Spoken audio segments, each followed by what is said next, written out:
Vamos dar início ao grupo de estudos das obras básicas. Vamos à nossa prece. Querido e amado Senhor Jesus, é com muita alegria que mais uma vez nos reunimos em pensamentos, em Seu nome, para mais um dia de aprendizado. Abençoa, Senhor, os nossos propósitos, que o Teu amor possa sempre encontrar eco em nossos corações. Que assim seja. Olá, mais uma vez vamos dar prosseguimento ao nosso estudo do Livro dos Espíritos, nós que somos o GEOB, o grupo de estudos das obras básicas da Escola Espírita Francisco Xavier. Nós estamos estudando o Livro dos Espíritos, nós já alcançamos o livro 2º do Mundo Espírita, ou dos Espíritos, e estamos no capítulo 3º do Retorno da Vida Corpórea à Vida Espiritual. E hoje vamos entrar no item novo, que vai tratar sobre a perturbação espírita. Aqueles que estão chegando aqui pela primeira vez, meu nome é Sandra Naira. Sejam muito bem-vindos. Lembrando a vocês que o nosso estudo acontece sempre às quartas-feiras, às 19 horas, aqui nesse formato e também na nossa casa de forma presencial. E que os trabalhos doutrinários da nossa casa, Escola Espírita Francisco Xavier, acontecem sempre às segundas-feiras, das 19h30 às 20h30. Então, vamos estudar, vamos dar prosseguimento com o item perturbação espírita. Lembrando que nesse capítulo, cujo título é do Retorno da Vida Corpórea à Vida Espiritual, todos os itens estão tratando do nosso desencarnar, do retornar à nossa experiência que estamos vivenciando no plano físico, na dimensão da matéria, ao retorno ao plano espiritual, à dimensão espiritual.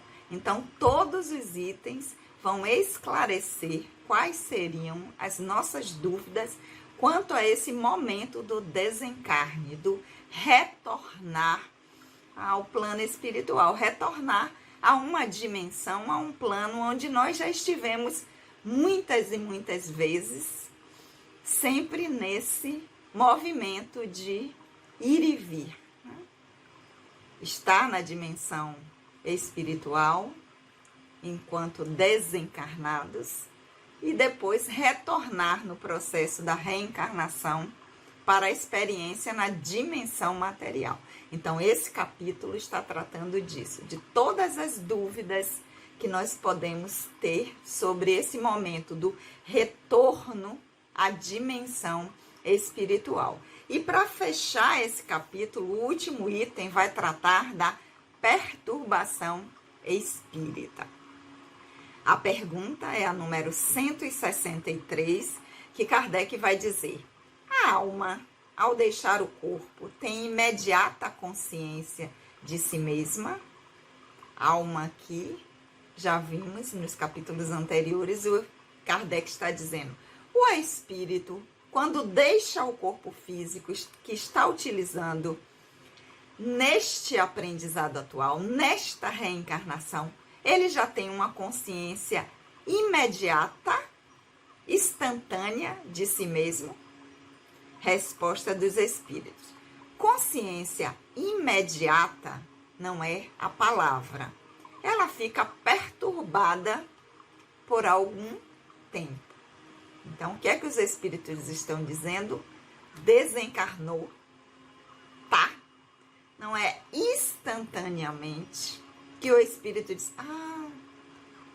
desencarnei, morri, estou agora na dimensão espiritual. Oba! Ou então, ai meu Deus, morri, aconteceu, não estou mais vivo.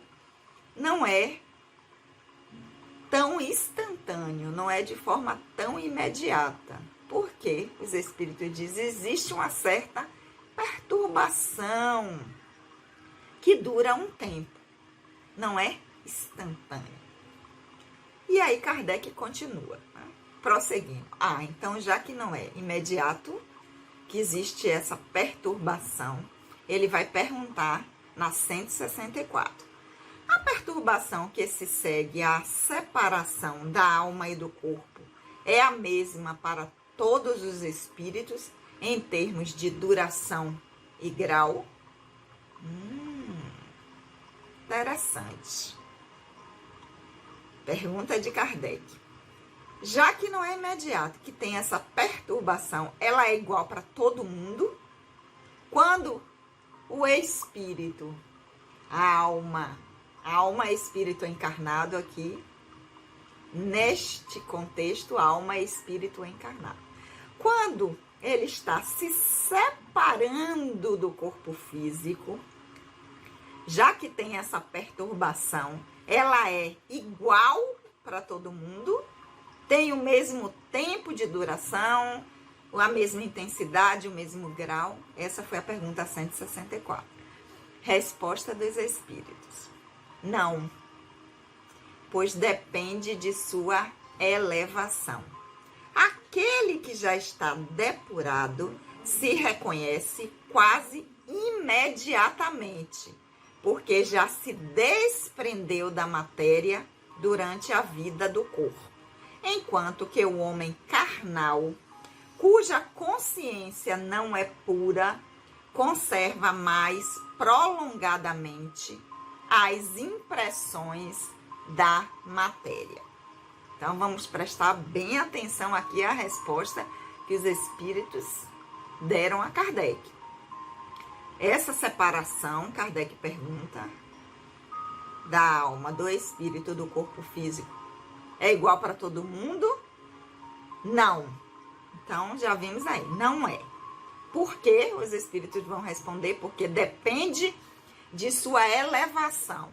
Que elevação é essa? Depende da minha condição, do meu desenvolvimento enquanto espírito imortal. Porque nós não estamos todos no mesmo nível de evolução.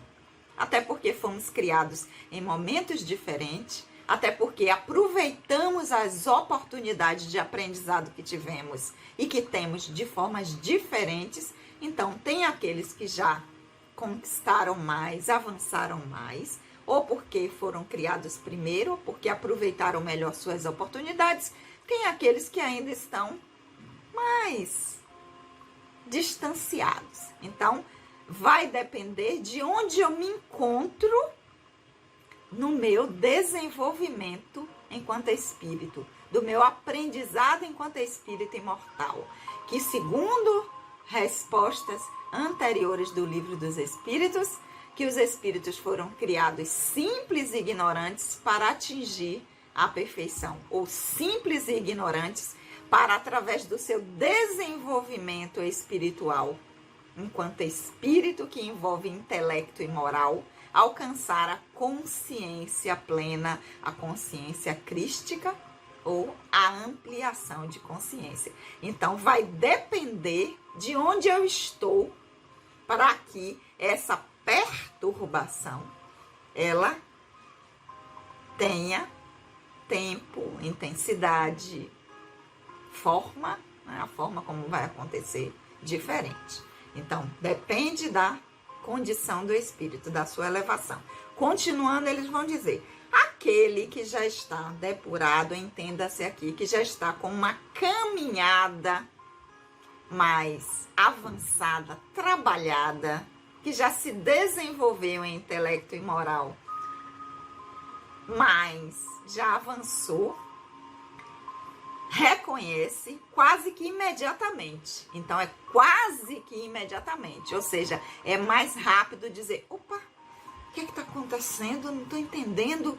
Eu estava em casa, ou eu estava no hospital, ou eu estava trabalhando e de repente, que lugar é esse? Onde é que eu estou? Então, existe uma perturbação, mas ela é mais rápida para que se possa dissipar essa perturbação e entender. Por quê? Porque ele já se desprendeu da matéria durante a vida do corpo. Ou seja, durante o tempo que estava encarnado, já buscava entender que a vida não se extingue com a morte do corpo físico. Então, que a realidade espiritual, que a dimensão espiritual existe e que, apesar do corpo físico, eu continuo existindo. Então, para aqueles que já estão neste trabalho de conhecimento, de entender sobre a vida do espírito, essa coisa se dá de forma mais rápida, mais imediata. Por quê? Porque não está tão voltado a este plano material, a este corpo físico, né? Não é tão apegado a esta vida, a esta família, a estes bens, a essa forma de vida que tem. Sabe que tem, enquanto tem, vai utilizá-la da melhor forma, mas quando chegar o tempo de se despedir dela, vai continuar vivendo. Para aqueles que já estão neste caminho, a coisa é mais rápida. Aí eles vão dizer o contrário para aqueles que ele chama aqui enquanto que o homem carnal, ou seja, aqueles que não acreditam que há nenhuma vida após essa vida, que quando acaba a morte do corpo físico, acabou, não tem mais nada. Esse demora muito mais nesse estado, porque a sua consciência não é pura aqui, não é pura no sentido de entender que a vida do espírito não se extingue, que nós somos imortais. Então, se prolonga mais as impressões da matéria. Então, se vê muito mais preso nesse corpo denso, nesse corpo físico. A prisão, a sensação de estar ainda nesta dimensão é maior para aqueles que não trabalham a espiritualidade, a imortalidade da alma, a imortalidade do espírito. Para esses, a perturbação dura mais. Essa foi a pergunta 164. Lembrando para vocês que a tradução que eu leio aqui é a de Sandra Kepler, com a introdução de Hermínio de Miranda, e vocês acompanham a leitura de casa com a tradução que vocês tiverem. Continuando na pergunta 165, que é a última pergunta desse item e deste capítulo terceiro do livro segundo, Kardec vai dizer: o conhecimento do espiritismo exerce influência sobre a duração maior ou menor da perturbação? Pergunta 165. Aqueles que conhecem, estudam o espiritismo, isso influencia em alguma coisa nesse tempo dessa perturbação ser maior ou menor? Vai ter alguma influência nesse tempo, que ele está falando de duração? Ok, vamos ver a resposta dos espíritos. Uma influência muito grande, porque o espírito compreende antecipadamente a sua situação. Mas a prática do bem e a pureza de consciência são o que exerce maior influência. Então, o espiritismo, como um instrumento de aprendizado do espírito, ajuda muito, os espíritos dizem. Por quê? Porque eu, espírito, quando eu já tenho esta relação com a imortalidade, que eu sei que eu sou um espírito imortal, que eu utilizo este corpo físico, mas que eu continuo, isso vai facilitar muito, né? Mas isso não quer dizer que quem não é, não possa também passar pelo mesmo processo, porque o espírito vai dizer o seguinte, ó, embora aquele que já tem esse interesse, que estuda sobre o espírito, sobre a imortalidade da alma, quando sente que o momento dessa transição para uma outra dimensão, o espírito já tem um toque, ele sente que aquilo está acontecendo, que aquilo vai acontecer. É como se fosse uma intuição. Intuição é o que é nosso. Não é nenhum espírito, nem anjo da guarda que vai dizer, ó, tá próximo de você desencarnar. Não, intuição é o que é meu.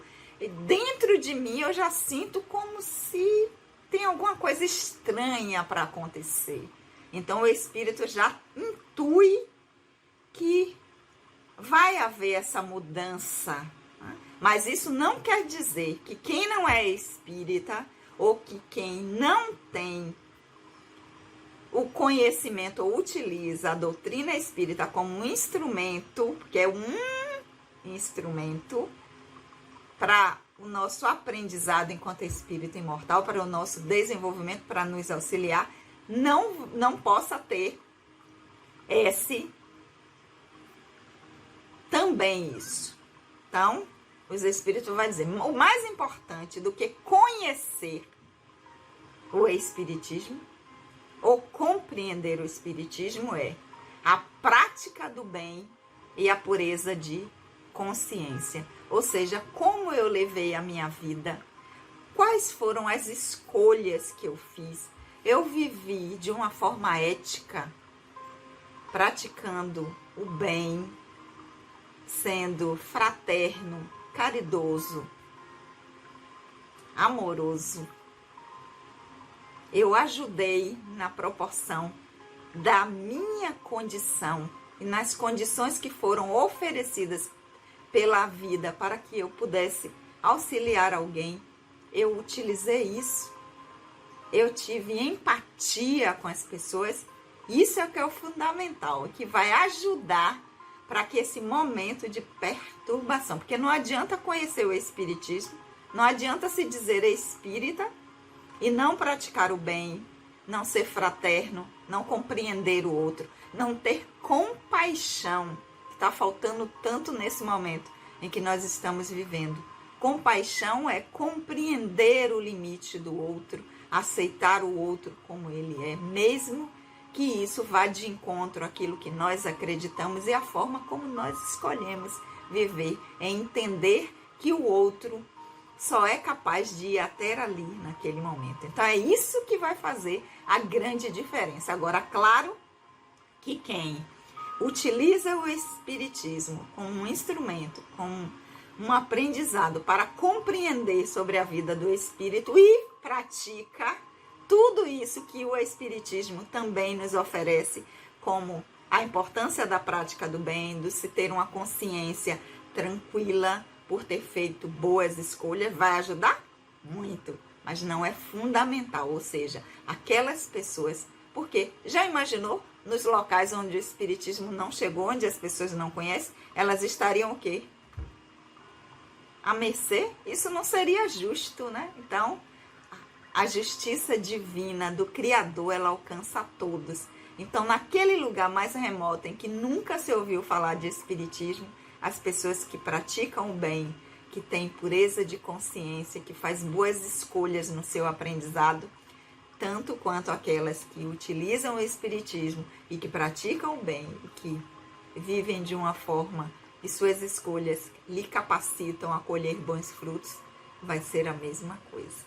Mas vimos aqui que Kardec utilizou o método de fazer perguntas. Primeiro ele coloca as perguntas, depois a resposta dos espíritos e em algumas respostas ele tece comentários. E essa pergunta número 165, que fecha o item Perturbação Espírita, do capítulo 3º do livro 2º, tem um comentário dele que nós vamos ler agora, para fechar esse capítulo. No momento da morte, tudo a princípio é confuso. É necessário algum tempo para a alma se reconhecer, estar aturdida, como no estado de um homem que saísse de um profundo sono e procurasse dar-se conta dessa situação. A lucidez das ideias e a memória do passado voltam à medida que se extingue a influência da matéria, dissipando essa espécie de nevoeiro que obscurece os seus pensamentos. Então, quando acontece logo a morte, no princípio tudo é confuso, a gente não sabe como é, não se reconhece direito, não sabe em que lugar está. É como se estivesse num nevoeiro, as coisas embaçadas, que não tem uma lucidez, uma clareza do que está acontecendo e de onde está. Mas à medida que as ideias, a memória vai voltando, diz, eu estava no hospital, ou eu estava em casa, ou eu estava no trabalho, ou eu estava... E aí, de repente, agora onde é que eu estou? As coisas vão clareando. A duração da perturbação que se segue à morte é muito variável. Pode ser de algumas horas, como de vários meses e mesmo de muitos anos. Aqueles em que é menos longa são os que se identificaram com a sua situação futura, mesmo durante a vida corporal, porque então compreendem imediatamente a sua posição, aquilo que os espíritos disseram, né? Então, o tempo que vai se seguir até essa confusão de eu não sei onde é que eu estou, eu não entendi ainda se eu já morri ou se eu estou vivo ainda na dimensão material, ou seja, se eu estou encarnado ou desencarnado, ela pode ser variável, porque lembra que tem a ver com, os espíritos disseram, a nossa condição de aprendizado espiritual, ou seja, a nossa elevação, onde é que nós nos encontramos. Então pode ser de algumas horas, meses e mesmo de muitos anos. O que é que vai definir isso? Com o quanto a gente conhece, acredita, sabe, porque não é questão de crença, né? Que nós somos espíritos imortais e que a vida continua independente do corpo físico. Se eu não acredito que existe vida, se eu acredito que tudo acaba com a morte, que não tem mais nada, claro que o meu período de perturbação vai ser muito maior. Se eu acredito que eu vou ficar dormindo até que num determinado tempo as coisas aconteçam de uma determinada forma, é isso que vai acontecer. Eu vou levar muito tempo dormindo, sem entender o que está acontecendo. Então, vai depender de como eu penso, como eu entendo a vida, como eu entendo a morte, como eu entendo o além da vida, se existe ou não. Quanto mais aqueles que já em vida, enquanto estavam encarnados, já lidam, estudam, pesquisam, buscam compreender, vai ser bem mais curto esse tempo. E aqueles que não, que têm uma ideia totalmente contrária, esse tempo vai ser bem maior. Kardec continua. Essa perturbação apresenta circunstâncias peculiares segundo o caráter dos indivíduos e, sobretudo, o gênero da morte. Nas mortes violentas, por suicídio, suplício, acidente, apoplexia, ferimentos e etc., o espírito é surpreendido e perplexo, não acredita que esteja morto. Afirma insistentemente não ter morrido. No entanto, vê seu corpo, sabe que é o dele e não compreende porque está separado dele. Procura as pessoas pelas quais sente estima, dirige-se a elas e não compreende porque não lhe respondem.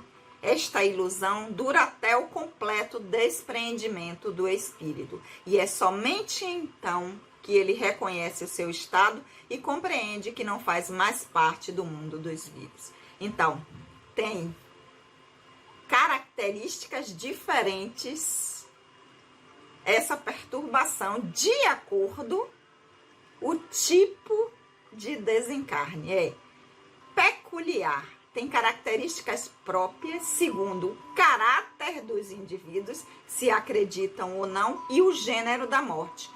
Como desencarnou? Foi morte violenta, foi suicídio, foi acidente. Então, quando é uma coisa muito repentina, quando é uma coisa inesperada, o espírito não entende. Eu não estava doente, eu não estava... O que está acontecendo? E ele fica... O que está acontecendo? Por que meu corpo está ali e eu estou vendo o meu corpo daqui? E insistentemente ele diz, mas eu estou vivo. O que está acontecendo? Por que estão olhando para mim? Por que estão dizendo? A gente vê isso até numa cena do filme Ghost, né? Quando ele sai e ele não entende. Aí a gente tenta falar com as pessoas, tenta dizer, olhe para mim. Eu estou vivo, eu estou aqui. Né? Não aceita, procura as pessoas. E ele vai dizer o que, Kardec? Qual o tempo que isso vai durar? Para que o espírito entenda que realmente não dá mais, que aconteceu aquela morte, quando os laços se desprendem completamente. Já vimos isso nos itens anteriores, aqueles que não estavam aqui nesse momento, não assistiram, vai lá no canal e pega os estudos anteriores, né? Porque nos itens anteriores desse capítulo já explica isso. Então, quando é que ele vai realmente dizer assim? Porque ele ainda, enquanto esses laços não se desprenderam completamente, ele ainda se sente ligado àquele corpo. Mas quando esse despreendimento é completo, ele vê que realmente ele não tem nenhuma ligação e que ele já nem sente mais aquele corpo que está ali. E aí ele diz, caraca, ai, meu Deus, aconteceu realmente. Continuando, Kardec vai dizer, esse fenômeno é facilmente explicável. Surpreendido pela morte, o espírito ficar atordoado com a brusca mudança que nele se opera. Para ele, a morte é sinônimo de destruição, de aniquilamento. Ora, continua a pensar, ver e escutar, então considera-se vivo. O que aumenta a sua ilusão é o fato de se ver em um corpo semelhante ao que deixou na terra, cuja natureza etérea não teve ainda tempo de verificar. Ele o julga sólido e compacto como o primeiro, e quando se chama a sua atenção sobre esse ponto, admira-se de não poder apalpá-lo. Este fenômeno é análogo ao dos sonâmbulos inexperientes que não acreditam estar dormindo. Para eles, o sono é sinônimo de suspensão das faculdades. Como pensam livremente e podem ver, acham que não estão dormindo. Então, Kardec vai dizer, essa perturbação que acontece, que eu não morri, tentar falar com as pessoas, facilmente a gente entende. Por quê? Porque como ele foi surpreendido pela morte, que é uma morte que às vezes a pessoa não estava doente, foi uma morte súbita, uma morte repentina, ele fica atordoado. Por quê? Porque diz que quando morre, acaba ou vai para o plano espiritual, ele está vendo ali, está vendo o mesmo corpo, olha para si, vê que o corpo é o mesmo, sente, ele disse, eu posso pegar, não é como os fantasmas que atravessa, que a gente passa a mão por dentro, eu estou me pegando, eu estou sentindo o meu corpo, eu estou pensando, eu estou me lembrando de quem eu era, onde estou, como é que eu não estou vivo? Então, é fácil a gente entender isso, porque se ele achava que era tudo diferente disso, e quando está acontecendo, ele está se sentindo vivo com o corpo e pleno, para ele é complicado entender. E aí ele vai fazer a referência ao sonambulismo, como as pessoas que estão dormindo e que abrem e que saem, abrem geladeira, se alimentam e que não entendem que estão num processo sonambúlico. Quer dizer assim, como é que eu estou dormindo se eu estou pensando? Se eu estou vendo a minha casa, se eu estou abrindo a geladeira? Não estou dormindo nada, quando está dormindo está apagado. Então ele faz uma referência que seria parecido com os sonâmbulos inexperientes, ou seja, que não entende que naquele momento eles estão dormindo, mas que estão atuando com seu próprio corpo físico, como se fosse médio de si mesmo. E aí Kardec continua. Certos espíritos apresentam esta peculiaridade, embora a morte não lhes tenha chegado inesperadamente, mas é sempre mais generalizada entre aqueles que, apesar de doentes, não pensavam em morrer. Vê-se então o espetáculo singular de um espírito assistindo ao seu funeral como ao de um estranho e a falar dele como um assunto fora de seu interesse, até o momento em que compreende a verdade. Então, assim, não é só nas mortes súbitas, em acidentes ou num derrame, num infarto, que a pessoa nem sabia que tinha problema cardíaco e de repente aconteceu. Então, ele diz, mesmo essa perturbação, essa surpresa, pode acontecer com pessoas que estão doentes, que sabem que estão com doenças graves, que estão em estado terminal. Mas como a ideia de morte para essas pessoas é muito aversiva, não pensavam nisso, não queriam pensar, ou não acreditam que exista nada depois da morte, acontece também com essas pessoas o mesmo tipo de perturbação, de duração. E para fechar, Kardec vai dizer, a perturbação que se segue à morte nada tem de penosa para o homem de bem, é calma e em tudo semelhante àquela que acompanha um despertar tranquilo. Para aquele cuja consciência não é pura, a morte é cheia de ansiedades e angústias que aumentam à medida que se reconhece. Nos casos de morte coletiva, observou-se que todos os que perecem ao mesmo tempo nem sempre se revêem imediatamente.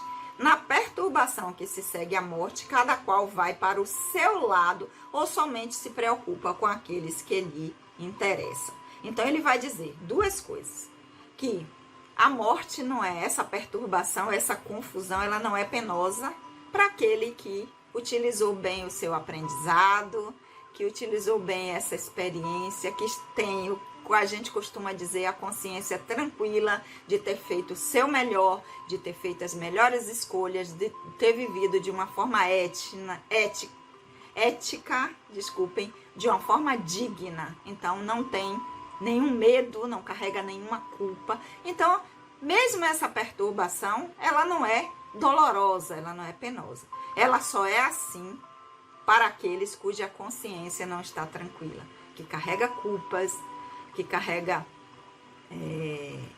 pesos, frustrações, que sente que não aproveitou, ressentimentos, né? Aquela sensação de que perdeu muita coisa, muito tempo na vida. Para esses, ela sim, ela se torna dolorosa, ela é penosa, essa perturbação. E fechando, ele vai dizer que a questão das mortes coletivas.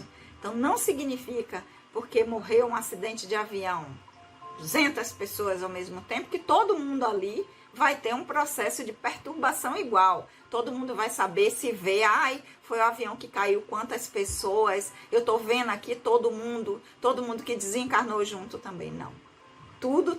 Nós somos espíritos singulares, indivíduos. Cada um tem o seu processo, cada um passa pela sua experiência de acordo com o seu estado evolutivo, com o seu estado de consciência. Não é porque desencarnou de forma coletiva, com muita gente ao mesmo tempo, estava junto com essas pessoas, não significa que vai ter essa clareza, porque é individual o processo. Cada um vai para o seu lado, vai buscar as pessoas que conhecem, vai procurar aquilo que lhe interessa. Então pode ter ali muita gente que tem essa noção de espiritualidade, que a alma continua, que o espírito é imortal. Pode ter muita gente que não, então pode ter muita gente que vai ficar muito tempo numa espécie de torpor ou de sono. Então não é porque houve um desencarne, e esse desencarne aconteceu de forma coletiva, junto com muitos outros espíritos, com muitas outras pessoas, que vai se dar igual para todo mundo. E assim, Kardec fecha esse capítulo. E quem quiser saber um pouquinho mais sobre os desencarnes de forma coletiva, vai em Obras Póstumas, na primeira parte, que tem lá um item que vai explicar as expiações coletivas. Então, nós ficamos por aqui, encerrando o capítulo 3º do livro 2º, Retorno da Vida Corpórea à Vida Espiritual. E semana que vem, porque nós nos reunimos sempre às quartas-feiras, às 19 horas, nós vamos dar prosseguimento ao nosso estudo do Livro dos Espíritos, com o capítulo 4, Pluralidade das Existências, ok? Vamos ficar por aqui. Quero mandar um abraço para o senhor Miguel, que está se recuperando e que já retornou para casa. Que os amigos espirituais possam trazer muitas energias de saúde e vitalidade para o Senhor. Vamos orar? Querido e amado Senhor Jesus, nós te agradecemos por esses momentos de aprendizado. Que o teu amor, amado Senhor, possa sempre encontrar eco em nossos corações. Um beijo no coração de todos e até a semana que vem.